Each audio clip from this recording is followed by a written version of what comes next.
As Israel appears ready to launch that ground assault on Gaza, the IDF's looking closely at the so-called Gaza Metro, a labyrinth of tunnels dug under Gaza that was first used to smuggle goods from Egypt. Today, though, it is set to become a huge tactical advantage for Hamas fighters that are using it to move fighters and weapons and hide hostages. To tell us more about this, let's bring in our science and tech editor, Julia Seeger. Julia, these tunnels have been called Gaza's Metro by Israel's troops. What do they look like exactly? How do they work? Well, the exact extent of this network is actually unknown, but Hamas has talked about 500 kilometers of tunnels. If that's true, it's half of the length of the New York City subway system, so it's huge. We know that it extends into Israeli territory, but also in the south, in Egypt, and in the north, in Lebanon. The height, the weight, and the sophistication of those tunnels are very different. Some are made out of concrete. Others go down as far as 30 to 40 meters underground. And the entrances to those tunnels, you'll find them in buildings in Gaza, but also in the streets, sometimes in schools. The exits, lead directly into Israeli or Egyptian territory. And they were first created in response to the Israeli blockade that was imposed on Gaza in 2005. So at first to smuggle in goods and provisions from Egypt. But then in 2010, when they eased the blockade, it became easier to import those goods. Then Hamas started smuggling in weapons.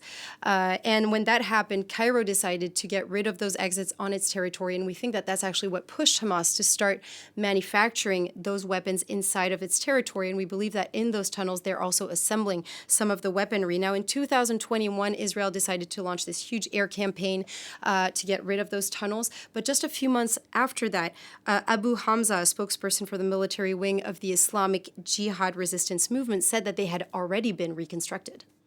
So that's what the Hamas attack on October 7th seems to have shown, that the tunnels have indeed been rebuilt since 2021. Is that true? Exactly. Some of them probably have indeed been rebuilt, new ones probably as well. What we know is that they were able to evade or breach what we call anti-tunnel barriers. So what does it look like? The area is very secure indeed. You have this iron wall, as you can see here, with two electrified fences. And you have these underground walls that are kind of like walls that go, inside the earth to really stop them from digging. So it's really hard to imagine how they can still be digging tunnels. But, it has become a significant military tool for Palestinians. This is how they move people. This is how they move weapons. We also believe that Israeli hostages are being held there. It's going to make a ground operation very, very difficult indeed. And we know that they're going to be using technology. They've developed this robot called iRobot that you're going to see here. So it's an automated robot that can really gather information and investigate a little bit. So yeah, it's really giving them an edge, if you will, in this asymmetric warfare. And just very briefly, there's been controversy about who's actually financing these tunnels. Well, yeah, of course, because those tunnels are very costly. According to the Israelis, to the IDF, one tunnel cost about $3 million.